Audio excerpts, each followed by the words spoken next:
we forget what it was like to be a beginner. We forget what it was like to not know all the things that we know now.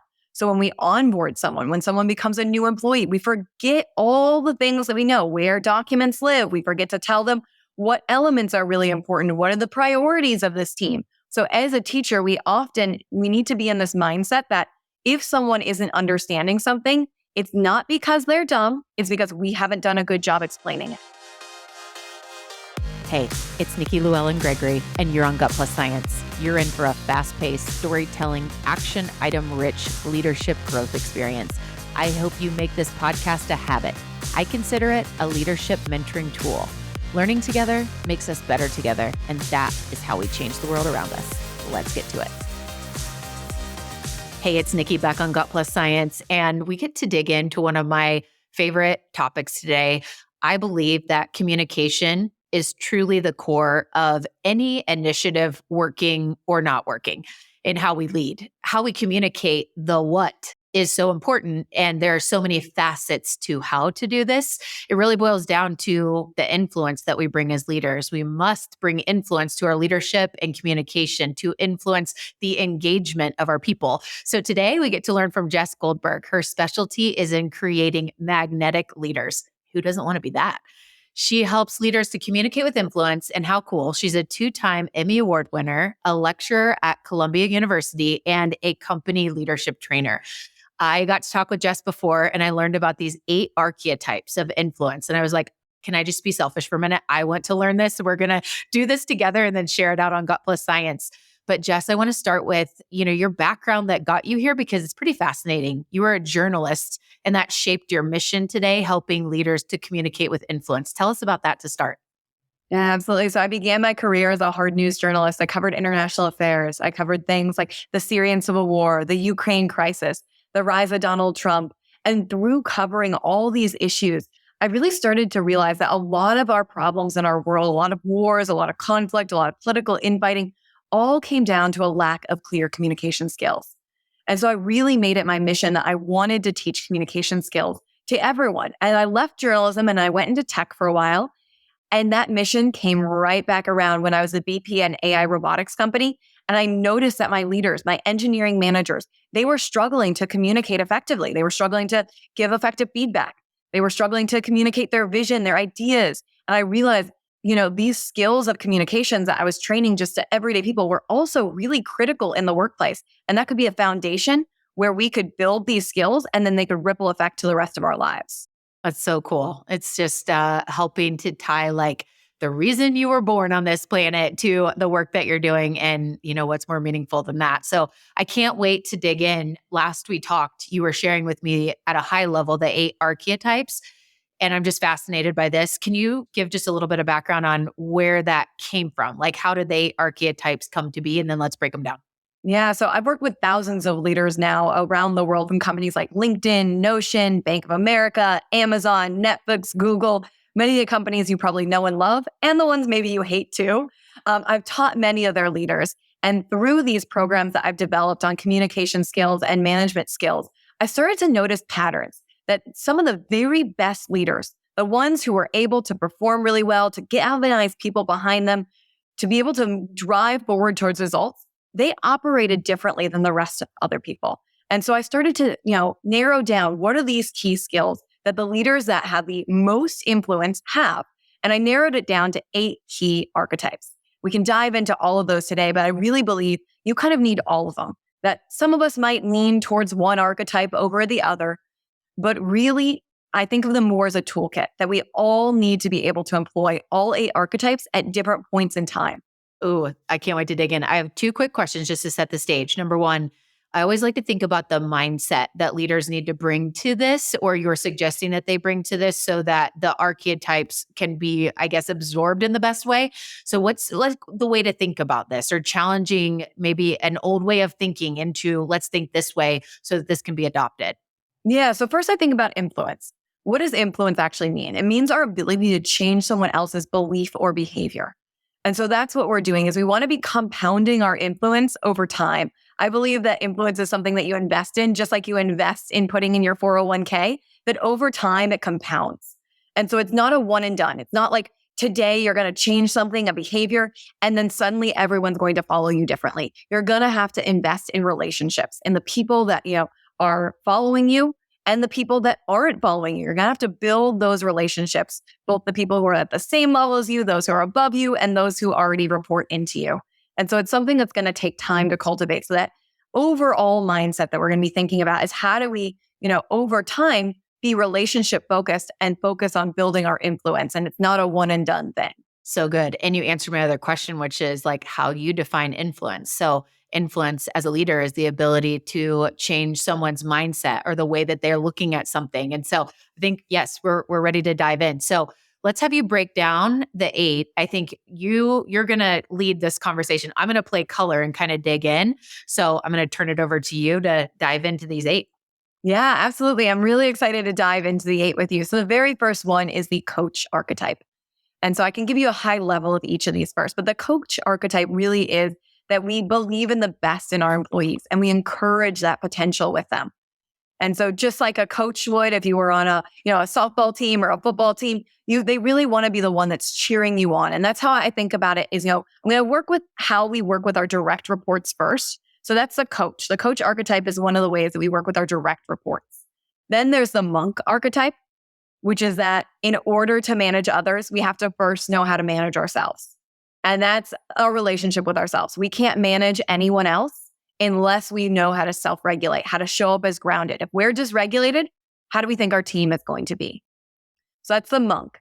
Then we move on to, how do we deal with harder things with our direct reports? So how do we give them, projects that we need to put on their plate? And that's the teacher archetype, that everything that can be said clearly. And we simplify everything for the learner. That we see ourselves, as leaders, we want to be able to influence other people. We have to be able to communicate effectively of what we want them to do next. If they don't know what they can do, what they're supposed to do, it's going to be very hard for them to follow us. Then we get into kind of those tricky situations. How do we give effective feedback? And for that, I use the scientist archetype, that we observe behaviors objectively without judgment or bias. And that is how we are able to actually effectively motivate and change someone's behavior. And, for each one of these archetypes, I have a framework that teaches people skills that they can develop these. So for instance, the archetype, we have a 7-step framework for how to give effective feedback. We can maybe dive into that a little bit later, but I'll finish going through all the archetypes first. Then we have the politician archetype, which many of us, hate politicians, but the very best politicians, what they know how to do is they know how to build a dream for a better future. And as leaders, if we want other people to follow us, we have to create that vision for what that better future will be. What do we want to create as an organization? And how can we rally everyone behind that? Then I have the air traffic controller, which is that in order for people to follow you, they have to know exactly which runway to take. So as a leader, you have to be clear on what decisions are being made, who is supposed to make what decision, giving clarity on that. So the air traffic controller is all about how do we give clarity on which runway people should take so that they can drive forward. And then I have the entertainer, which is, a fun one, which many of us don't think about that we need. But as a leader, it's not just about what we say, but about how we say it. And so that's all about, matching our intention, our expression with the way that our words come out, our body language. All of that is really important as leaders. And then the final one for, in the 8 archetypes is the conflict negotiator. For me, it's about how do we actually take all of these skills together and deal with the most complicated moments. And the mindset around that is how do we facilitate empathy? And it's really about how do we deal with conflict by facilitating empathy, by allowing people to see the hard stuff that the other person is going through so that we can move people a little bit closer. Oh my gosh, I love these. And I just took frivolous notes. So for you listeners that are like, oh my gosh, what was number 3? It'll be in the show notes. This is so good. And it makes me reflect back on the question that we talked about early on about the mindsets that we need to take, because every explanation of what you had is a very clear mindset. Let's just start with the coach, for example. Our mindset has to be that we believe in the people that we have. So like eliminating the mindset, like, I wonder if these people are the right ones. Do I think they can do it? None of this is going to work, right? And so I just challenge everyone as you look at the show notes, looking at, the positioning statements of each of these, because it really leans into the mindset that we bring to the table. I think that's just awesome to get us started.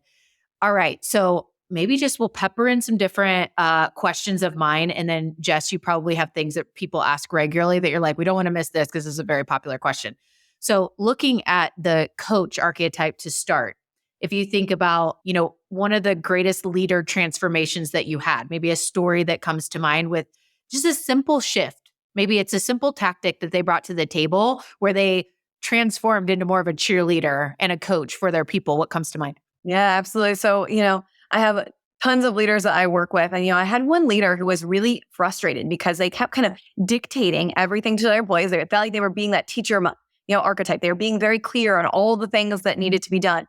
But what happened is even their best performers were kind of starting to not do as well. And they were wondering why. And so, through some of my one-on-one sessions with them, we really discovered that they weren't giving agency to their employees. And so with the coach archetype, I like to think about it as, even when we have really strong performers that aren't doing well in the moment, we don't need to rush into giving feedback or being super harsh on what's next. But sometimes we need to actually ask great questions. And so the skill that's associated with the coach archetype is the skill of asking great questions, understanding what is actually, our employees sometimes know more than we do because they're on the ground floor. The higher we move up in leadership, the less we know what's actually going on the ground floor. So it's not about having all the answers as a leader. Sometimes, and the coach is really about how do we actually ask more questions instead? How do we get curious? Do we assume that our employees actually have the best intent at heart if we just get curious about what they know and what they believe? That's so good. And I'm not necessarily going to go in order, even though Monk is up next, because I'm looking at That's okay. You don't have to go in order at all. We can go whatever way. These are not meant to go in a specific order. When I teach them in my course, we go through them in different orders, but it's really about honing all the skills and having this holistic view as a leader. Yeah. I'm just kind of ordering them in my mind from you've got to have belief before anything, right? And so coach is like the belief in the people.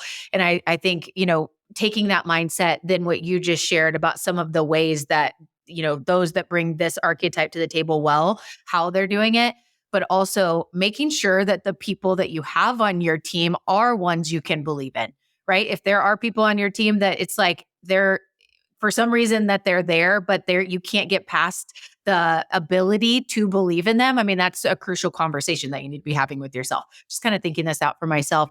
Walking into Monk, the importance of leading from the inside out. The first thing that when you were sharing this, I think of the power of a 360 and really understanding ourselves and how we lead ourselves, because we can't lead without being our very best. That's what's kind of coming to mind for me. So, share just a little bit here on leaders that that really live out the Monk archetype really well. Example. Yeah, absolutely. I mean, the first one that comes to mind is Brene Brown. I mean, many of you have probably heard of her. But she talks about vulnerability and that balance of how are we, showing up as our authentic selves, who we are, but the right amount of vulnerability that we share from, scars, not open wounds. And that it's really important that we are grounded, that we are able to regulate, that we're able to move through anything that's difficult for ourselves and then come to our employees from a place of groundedness. Because so often I see leaders who are dysregulated and they quickly, they rush into meetings and they're anxious. And that's how their whole team is showing up then. So if we can be regulated ourselves, if we can show up calm and grounded, then our team will show up that way too. And there's a lot of science to back that up. There's something called mirror neurons, which is that we operate the same way other people around us do, and especially those who are in a higher position of power. But Brene Brown is certainly one that I think the way that she shows up, the way that she talks about how she leads her team, how she leads her researchers, she is so incredibly powerful. And someone wants to watch, a woman that is in her power, but also brave and vulnerable. She is a key one to look to. I couldn't agree more. I love everything I've read or consumed from her. So yes. I'm going to skip down to politician because I believe that seeing the future, the vision of the future is so important. And I think I'm going to take this angle from where do most miss the mark in being that politician that people really need? Yeah, absolutely. This is a great question and something that people ask a lot. So I go back to the politician archetype. So with this, I have a 7-step framework for how to get buy-in for your strategy. I'll start with step 1 that we'll just dive into today. because that's the one where I think people miss the mark most. And that's something I call a listening tour. And this comes from politicians. So I was a journalist before, and I used to watch politicians, and I was like, why do some succeed so well and others don't? Well, one of the things, especially in local politics, that local mayors would do is before they would even announce they're running for office, they would go around to all the constituents, not every single person, but a bunch of different key groups, and they'd ask questions. They'd figure out what's going on. Before they'd give their stump speech, they'd actually ask questions and figure out what's going on. And this also comes from that coach archetype a little bit too, but before you build a dream for a better future, you have to know what the people on your team, what future they're hoping for. If you're just building your own vision in a silo, you're not going to get people to follow along. And I see so many leaders do these AMAs after they announce their new strategy, and they wonder why they're getting so much pushback. And it's because they didn't get buy-in early on. Buy-in is a dialogue, not a monologue. We have to get that buy-in early on. And I've seen some companies that we work with do listening tours so well. And I would say that the main takeaway is what we assumed is not what it is. Because we spent time listening, we thought it was this. And if we didn't do that listening tour, we would have gone in a direction that was what a minority needed versus the majority. So I love that. Thank you for sharing. I think in my mind, as I'm walking through my order that makes sense for me, air traffic controller is next because, once you have done your listening tour and we've got a vision for the future that everyone's getting behind, the clarity of the path forward. And I'm curious, when you see companies do this exceptionally well, is it a mix of, different technologies that guide each of the teams to be able to really make this happen? Because the air traffic controller has multiple paths for multiple teams to have the vision to bring this to life. Give us the cliff notes of how that's done well. The biggest thing that's most important is having a clear decision-making framework, that everyone knows how decisions are made, who owns what decisions, who is going to be involved in what decisions, and how do we drive forward. And then having a process for feedback. Because when there's no clarity on who's making a decision or every single decision needs to be made by the CEO, then it becomes very problematic and companies get really stuck. No one knows what they get to do or how to drive forward on a strategy if they don't know what part they own. And every single person within an organization should be allowed to own some decisions. But it depends on two factors for me. So the two key factors that are most important in deciding who owns what decisions are how easy or hard is it to reverse that decision? So the harder it is to reverse, the more we need someone more senior to do it. But often, even the easy to reverse decisions get put up as, we have to wait for the CEO to make this decision. So, in this example, I would think of, we're going to change the company name. It's pretty hard to reverse decision. If we go public with that, we put out a whole press release, that's going to be a pretty hard thing to reverse. It's going to cost us a lot of money. But if we're posting on social media, providing it's not incredibly controversial, that's a smaller decision that needs to be made and doesn't necessarily need to be a manager. It can definitely be an individual contributor who can make that. So understanding roles and responsibilities, being very clear when someone is hired, what are they responsible for? What decisions do they get to own is really important. And that's what I mean by, deciding who owns what, whose role is what. That's really good. Two activities that we do with my team that I was just going to throw out there that I think are part of this. I think there's a lot of different initiatives, but two that I love. One is our culture code. So behind our core values, we have a set of codes for the way we show up, the way we behave, which allows us to make decisions on our own because we know how we show up. We know what trumps other things, right? And then the other is we have a document called an impact filter. I don't know, it's kind of a popular document that runs us through a process for how to make decisions so that, when there is a problem, we get to run it through the impact filter that then brings solutions to the table. So both of them are a way of taking ownership, but streamlines decision-making. So didn't know if you had any comments on that, but I think. Yeah, I love those. Those are great. Having those frameworks so everyone in the organization knows how to move forward and how to make decisions is really crucial. That's what that air traffic controller is all about. Allowing people to be able to drive forward because they know which runway they should take. Awesome. Okay, now I'm going to teacher. So a teacher is there really to simplify and help someone learn. Just in that definition of what I jotted down when you started earlier, it's like a lot of times, why doesn't teaching work? because we don't make it simple. That's, I think, a key takeaway that many on our team that are in operations, it's like, okay, simplify, take out the steps. Let's make it, just we say, let's dumb it down for people, right? Not to, no pun there, but just making it easy to absorb so people can take less steps and be able to activate. I'm curious what comes to mind. You had shared simplicity, but what is just that key to being a great teacher leader? Yeah, absolutely. So many of us, move from being an individual contributor to being a leader because we were really great at the work that we did. But what happens is a lot of us have the curse of knowledge. We forget what it was like to be a beginner. We forget what it was like to not know all the things that we know now. So when we onboard someone, when someone becomes a new employee, we forget all the things that we know, where documents live. We forget to tell them what elements are really important. What are the priorities of this team? We assume all these things and we forget to communicate those. And so in my course, I teach the big 6 for a clear assignment. And so one of the most important things of the big 6 is really, what exactly are you expecting? What are the expectations? So as a teacher, we need to be in this mindset that if someone isn't understanding something, it's not because they're dumb, it's because we haven't done a good job explaining it.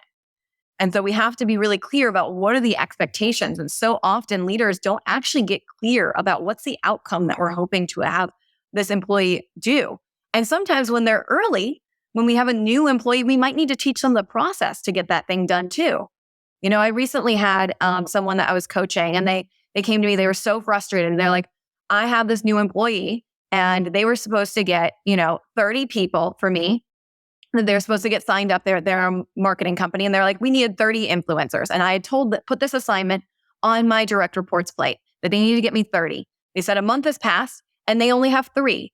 And when we dug into it, this person was a new employee and they didn't talk to them about the process that they would take. So that new employee thought, oh, I'll reach out to 30. And then they thought they'd get 30. But they didn't know that the process is often when you reach out to 30 people, you'll only get a small percentage that come back. So you actually need to, over the course of a month, rather than reaching out to 30 to get 30, you need to reach out to maybe 300.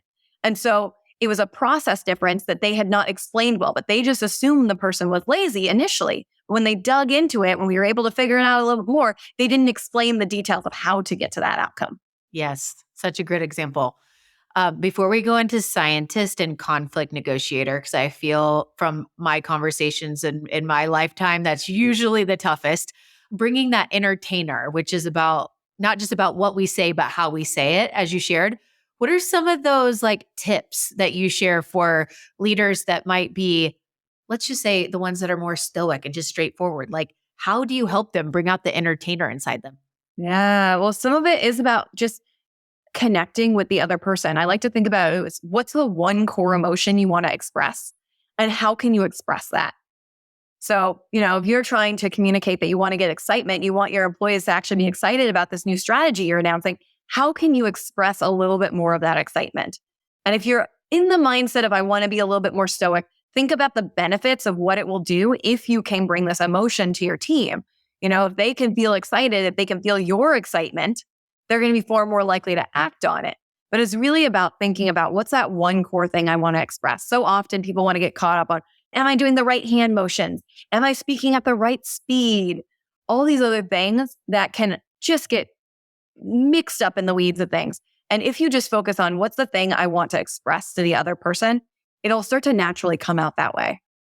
And I would say that authenticity is a huge piece here, right? Because, taking more stoic for the example that I shared and bringing out comedy in meetings all of a sudden. It's the transition to get to this place that's truly authentic is really important. Is there any tips there, or do you see that sometimes in the work that you do? Yeah, I typically don't see people when I talk about entertainer. I use the word entertainer because it's easier for us to understand. But I'm not expecting anyone to be an actor or to come out and show a comedy bit. What I'm expecting is for us to actually think about how the way we say things and how our words can actually, the tone of voice, our body language can actually influence how other people are impacted. And so, yes, it's not about being the funniest person. It's not about being the loudest voice in the room. I worked with tons of introverted leaders who are actually the most powerful, especially when they speak. And so, yeah, it's not about, just being the center of the limelight. It's actually about, how do I express something that's going to land powerfully with someone else? And I think throughout all of this, like a key to, let's go back to Brene Brown and really being rooted in an authentic leader that is vulnerable is hard work, right? And like just in this entertainer where you're bringing out more of who you are, but in an authentic way. There are things that you could do that you could read in a book where other leaders could do that really well because it's authentic to them versus something that's like not even trying something that doesn't feel like in your core is you, right? Yeah, absolutely. No, you got to stay true to what feels good to you. Yeah. Awesome. Okay. So we're going to go to the scientist, which is the ability to give effective feedback, which I hear, many times people struggle with that, but also you said without bias. So tell us a little bit more about your ways in that. Yeah. So the way that I think about it, like I said, there's a 7-step framework. We're not going to go through all of that today, but we're going to dive in deep on the specific one element, which is that we're going to give raw data. When we are giving feedback to someone else, we really want to figure out, how do I make this as objective as possible? And that's why I use the scientist mindset. Of course, there are bad scientists out there, but the very best scientists are really able to observe something without bias. They're able to write down what are the behaviors or actions that are happening. And that's what I want you to think about with your employees. So, maybe you think your employee is lazy, but if you tell them that they're lazy, lazy doesn't give them much information about how they should operate differently. So can we break that down? And what I like to do is give it the bad version first in your mind. So my employee is lazy. Okay. Well, lazy is a blurry word. That means a word that can mean a lot of different things to different people. For someone, lazy might mean that, hey, they're not arriving on time. And they're like, I arrive at 9 a.m. every single day. I'm not lazy. But for you, maybe lazy means that there's too many words on the presentation that they just gave, like on the slide. So can we be as specific as possible? The slide deck they just presented had too many words on it and made it hard to read. Maybe we need some data or some visualization to make it easier to read. So we want to take the behaviors and try and figure out, how do we nail it down exactly what we think is the behavior that they did. And that shouldn't be something that should be able to be argued with as much. And then we share the impact of why that behavior is problematic or, cause something. So we're separating out the person from the behavior in this. And we're really criticizing the behavior, what they didn't do that we wanted them to do, so that they know how to operate differently. When we give them that data, then they can actually know what to do with it in the future. Yeah. And I think, so gut plus science, one of the sides of why we named it this is data-driven insights mixed with like the heart and soul of leaders, right? And so, like you said, a lot of people won't argue and really can't argue with data.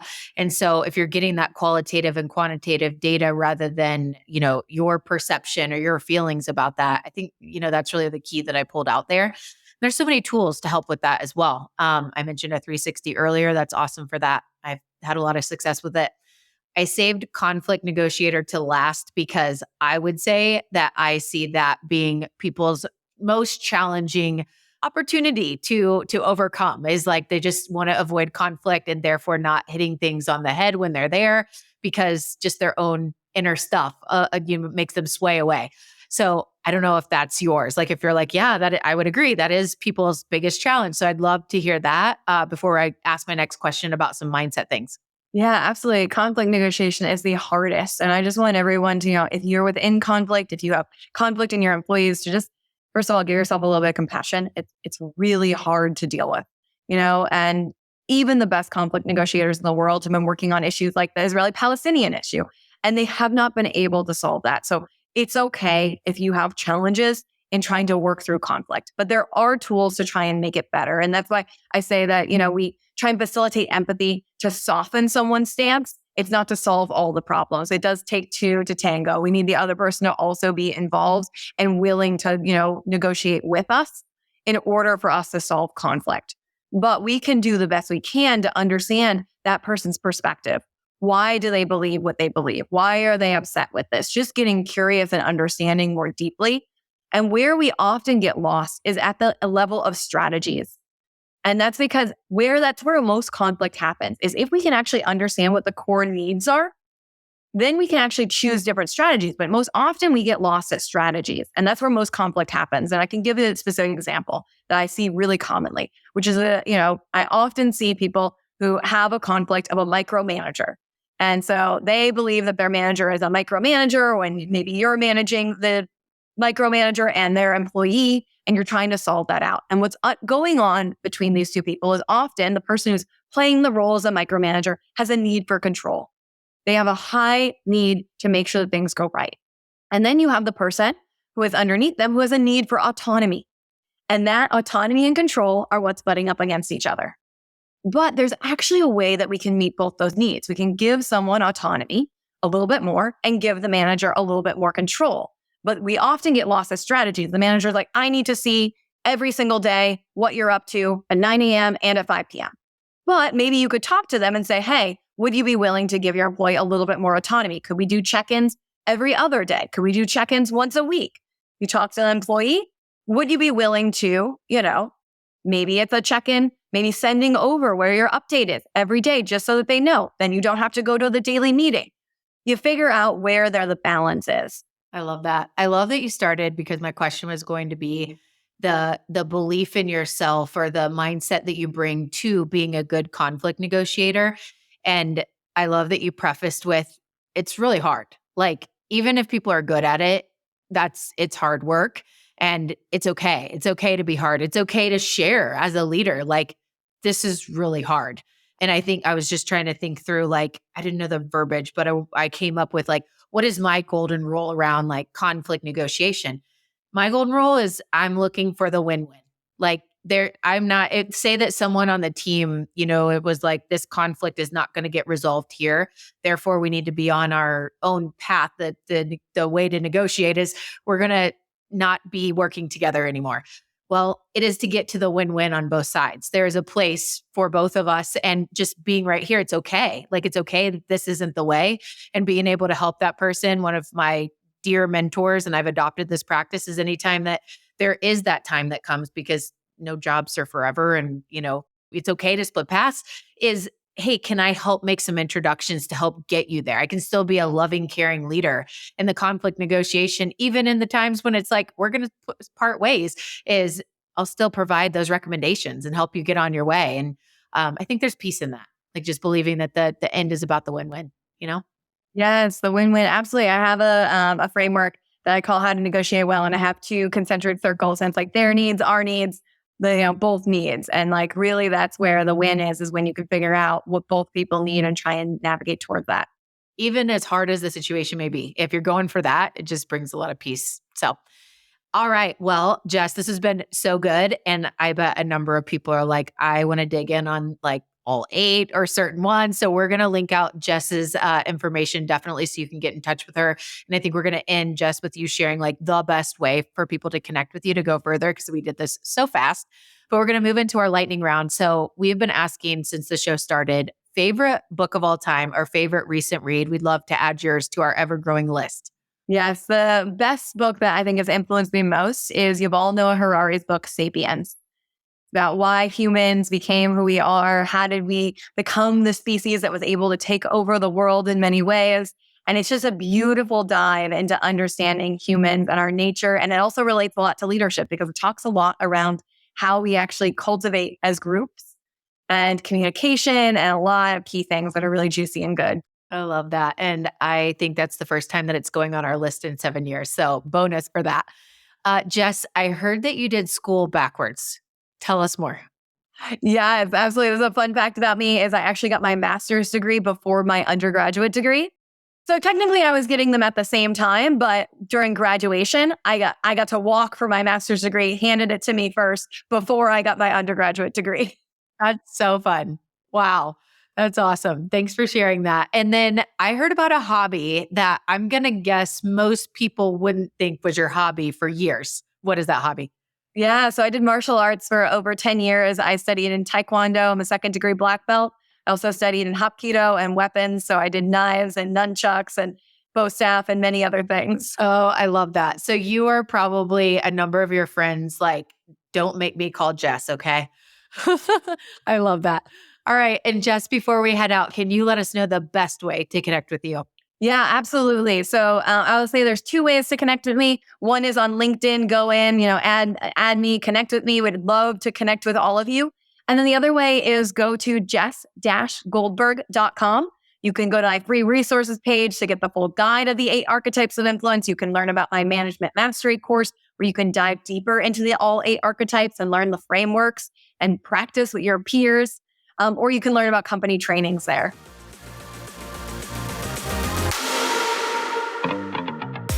Jess Goldberg, thank you so much for joining Gut Plus Science today to share your 8 archetypes of leadership influence. I loved doing a reflection exercise as you were sharing so that I could bring some examples of things we're doing or challenges I've had as a leader. And I have a number of notes to take back for myself. And I know we got a lot of those for the listeners too. Here's my truth you can act on for today. Number one, we need all of the archetypes, all 8. We might have stronger skills in some areas, but all 8 are at play for us to learn and get better at. There are 8 archetypes. The coach archetype, where we believe in the best of our employees and we cheer them on. We have belief in them. Number 2, the monk archetype, where we must know how to manage ourselves and lead from the inside out, making sure that we are, built right from the inside so that we can really lead others. Number 3 is the teacher archetype, simplifying things for the learner, really making it easy to absorb and less steps and just very clear direction to help people take the things that we are sharing and be able to take and apply those. And then we have the scientist, which is the ability to give effective feedback without bias, really leaning into the data, quantitative and qualitative data, so that we can root in the data versus any bias. The politician, which is building dreams for a better future, giving clear vision for where we're going, and just shared the tip of listening tours as just such a key beginning in this so that we can really understand what's going on out there in the field, if you will, of our team to be able to really build that vision that all can get behind. The air traffic controller is the clear direction for us to see beyond the vision, how to activate the vision with really clear path forward, those clear steps, and have just universal ways in decision-making, as Jess shared, where all of us are operating under the certain ways that we make decisions, making it simple to be able to move forward and not be stuck. And then we have the entertainer, which is not just about what we say, but how we say it and being authentic in how we bring out more of our just inner ways of connecting with people and building relationships. And finally, the conflict negotiator, which is how we deal with conflicts in moments of challenge with empathy. And definitely is tough across the board, never easy to do, but how do we best do that in order to get to win-win places with those parties that, we have the conflict with and the challenges that are at play. So with that, I definitely think there's a ton more to learn. This was so fast and breaking down the 8, but just brilliant ways and teaching us how to lead with influence. Thank you so much, Jess. And we'll see you next time on Gut Plus Science. Thanks, guys.